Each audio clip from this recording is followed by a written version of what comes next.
오늘 출애굽기 40장 34절부터 38절은 출애굽기의 마지막 결론의 장면입니다.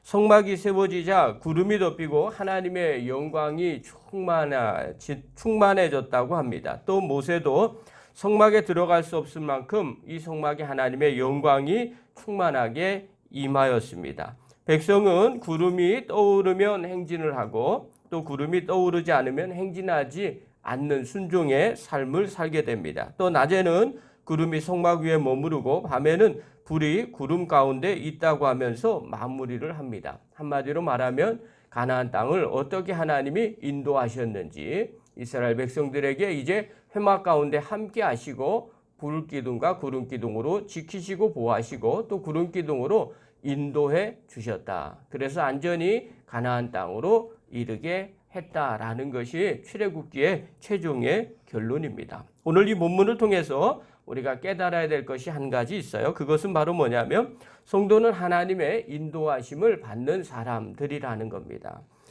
우리가 신앙생활을 할 때 많은 분들을 겪게 됩니다. 어떤 사람은 하나님의 인도하심을 또 도우심을 경험하고 또 바라보고 또 문제가 있을 때 하나님이 도와주실 것이야 이렇게 생각하면서 신앙생활을 하시는 분들이 계십니다. 반면에 또 어떤 사람은 하나님의 도우심이 없습니다 라는 그런 생각을 갖고 있어요. 그래서 문제가 있을 때 혼자 고민하고 슬퍼하고 또는 아파하는 경우가 의외로 많이 있어요. 왜 같은 신앙생활을 하는데 누구는 하나님의 은혜를 누리면서 또 문제가 있으면 걱정할 필요도 없어 하나님이 도와주실 거야 이러면서 기도하는데 어떤 분은 신앙생활에도 별 볼 일 없네 라는 생각을 갖고 힘들게 살게 됩니다. 차이가 무엇이냐면 하나님이 나를 인도하실 거라는 생각을 갖지 못하기 때문에 그래요. 아니 그런 경험이 없죠. 또 다른 표현으로 얘기하면 그렇게 내가 기도해 보지 않았을 수도 있더라는 겁니다. 오늘 본문에 보니까요. 하나님이 이스라엘 백성들과 함께하는 모습을 보게 됩니다. 본문에 보면 하나님께서 모세에게 성막을 지으라고 명령을 하셨는데 드디어 완성이 되었어요. 그러자 어떤 일이 생기는가? 34절과 35절 한번 보십시오. 우리 한번 읽겠습니다. 시작. 구름이 회막에 덮이고 여호와의 영광이 성막에 충만하며 모세가 회막에 들어갈 수 없었으니 이는 구름이 회막 위에 덮이고 여호와의 영광이 성막에 충만함이었더라. 자, 여기에 내용이 두 가지예요. 구름이 회막에 덮였습니다. 이것은 눈에 보인 거예요. 그리고 여호와의 영광이 성막에 충만하다는 걸 보게 됐어요. 어느 정도로 봤냐면 모세가 들어갈 수 없을 만큼 하나님의 영광이 충만하고 구름이 그 성막을 가득 채웠다는 거예요. 한마디로 말하면 이곳이 진짜 하나님의 임재 가운데 계시는 곳이구나라는 것을 이스라엘 백성들이 모두가 보았다는 거예요. 그런데 이러한 현상은 오늘 처음만 있었던 것이 아니에요. 모세가 시내산에 올라갔을 때도 이 하나님의 구름 가운데 계시고 이 영광이 임하였어요. 출애굽기 24장 16절에 보면 이렇게 말해요. 여호와의 영광이 시내산 위에 머무르고 구름이 엿새 동안 산을 가리더니 일곱째 날에 여호와께서 구름 가운데서 모세를 부르니라. 이렇게 기록되어 있어요. 구름이 엿새 동안 산을 가렸고 이곳에 하나님이 임재하시고 모세를 불러주셨죠. 이 시내산에서 모세만 경험했던 이 사건이 오늘 성막을 다 짓고 난 뒤에 이스라엘 모든 백성들이 보는 경험으로 바뀌어졌어요. 하나님의 임재가 시내산에만 임했던 것이 아니라 오늘 이 성막 가운데서도 임하게 되었다는 거예요. 여러분 우리가 신앙생활할 때 하나님의 응답과 또 하나님의 인도하심은 특별한 누구에게만 시내산처럼 임하는 것은 아니라는 거예요. 하나님은요 어느 곳에든지 그분이 함께 거하는 그곳이면 그 회막 같은 우리의 마음에서도 하나님은 함께하고 계시더라는 거예요. 우리가 이 부분을 놓칠 때가 있어요. 기도응답도 마찬가지입니다. 어떤 특별한 사람에게만 하나님이 응답을 주시는 것이 아니죠. 누구에게나 이제 주님을 나의 구주로 영접한 사람이라면 누구에게나 하나님의 기도의 응답의 역사는 일어나게 된다는 겁니다. 자, 그러면 조금 더 볼까요? 왜 시내산에서 임하신 하나님이 오늘 성막 위에 임하고 계십니까?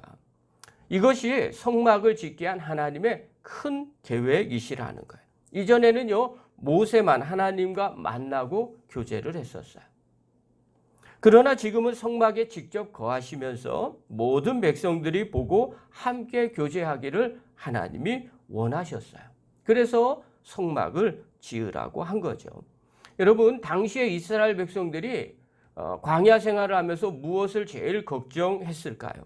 아마 그들의 가장 큰 목표는 어떻게 가나안 땅에 들어갈 수 있을까? 이것이 광야에서의 가장 큰 목표였을 거예요. 그런데 하나님은 그 물음에 답을 해주셨어요. 걱정하지 말아라. 이제 성막에서 너희들이 보는 것처럼 눈 뜨고 바깥에 나오면 누구나 다 보는 것처럼 내가 너희를 인도할 것이다. 그래서 실제로 그런 일들이 일어나요. 36절과 37절 한번 보십시오. 자, 우리가 같이 읽겠습니다. 시작. 구름이 성막 위에서 떠오를 때에는 이스라엘 자손이 그 모든 행진하는 길에 앞으로 나아갔고 구름이 떠오르지 않을 때에는 떠오르는 날까지 나아가지 아니하였으며. 장막에서 일어나서 그들이 제일 먼저 생각한 건 뭐냐면요. 장막문을 나오면서 회막을 바라봅니다. 자, 성막 위에 구름이 떠올랐는가? 떠오르면 하나님이 일어나서 이제 가라라는 하나님의 사인이었어요. 그리고 구름이 떠오르지 않았으면 오늘도 여기에서 머물러 있구나라는 하나님의 사인이었어요. 즉 하나님의 말씀이었던 것이죠. 이들은 이제부터는 성막의 구름을 바라보면서 이들은 생각하는 거예요. 우리가 어떤 방법으로 어느 시간에 어떻게 가나안 땅에 갈 수 있을까라는 고민을 더 이상 하지 않게 되었던 겁니다. 그저 아침에 일어나서 자기의 장막에서 문 밖에 나가서 성막만 바라봅니다. 오늘 하나님이 구름이 떠올랐는가? 가라고 하시는가? 아니면 머무르라고 하시는가?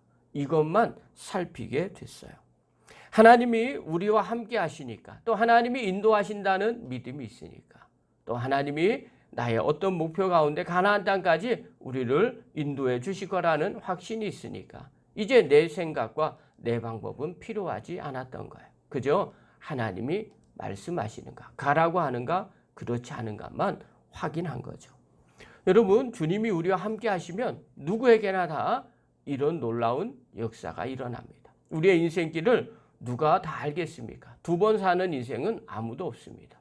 너 내 삶 가운데 문제가 생겼을 때요, 그 문제를 풀 능력이 나에게 있으면 그것은 더 이상 문제가 아닙니다. 내 삶 가운데 풀 수 없는 문제이기 때문에 문제가 되는 겁니다. 그때 나와 함께 하시는 하나님이 인도하시고 도우신다면 무슨 걱정을 하겠습니까? 그래서 나와 함께 하시는 하나님, 그 하나님이 임마누엘의 하나님입니다. 하나님은 우리와 함께 하신다. 성막을 통해서 이스라엘 백성들이 경험한 겁니다. 하나님이 나와 함께 하시는구나.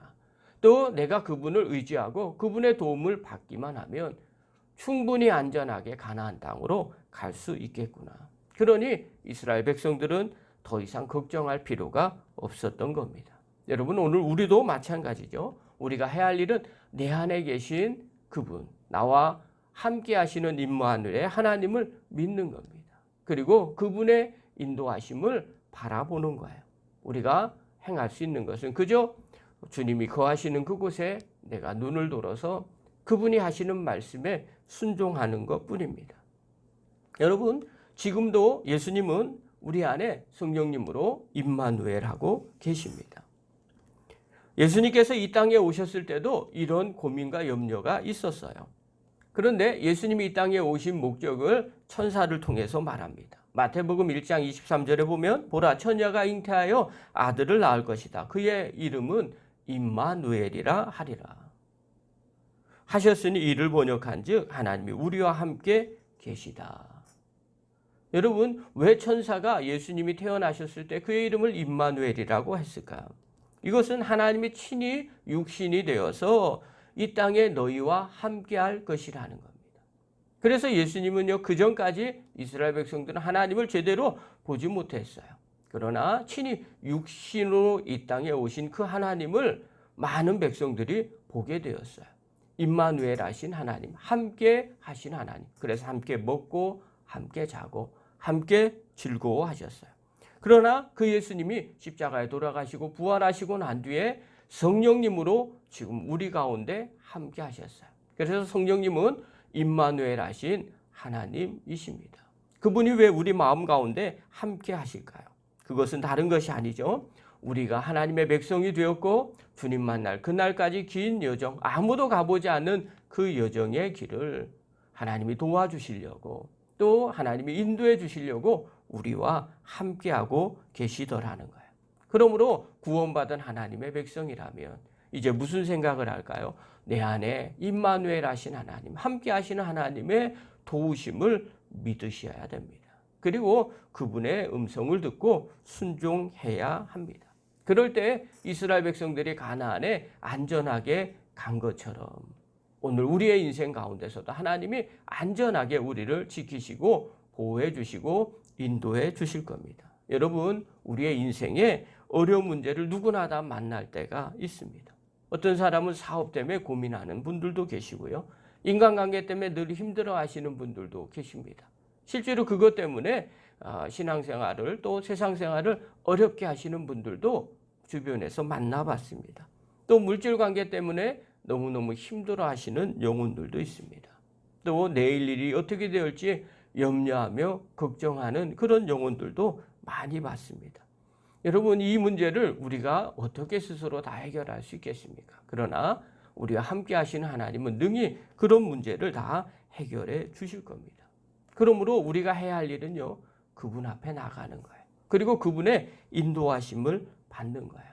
그저 날마다 이스라엘 백성들이 아침에 장막에서 일어나서 회막문을 바라보고 하나님의 뜻을 바라보는 것처럼 우리의 인생에 문제가 있을 때 주님 앞에 나가셔서 그분에게 그 문제를 내려놓으십시오. 그러면 우리와 함께 하시는 하나님은 반드시 우리의 문제를 도와주시고 함께 극복해 나가면서 하나님의 나라를 이루어 나가게 만들어 주실 겁니다. 사랑하는 귀한 성도 여러분, 성도는요 혼자 있는 영혼들이 아닙니다.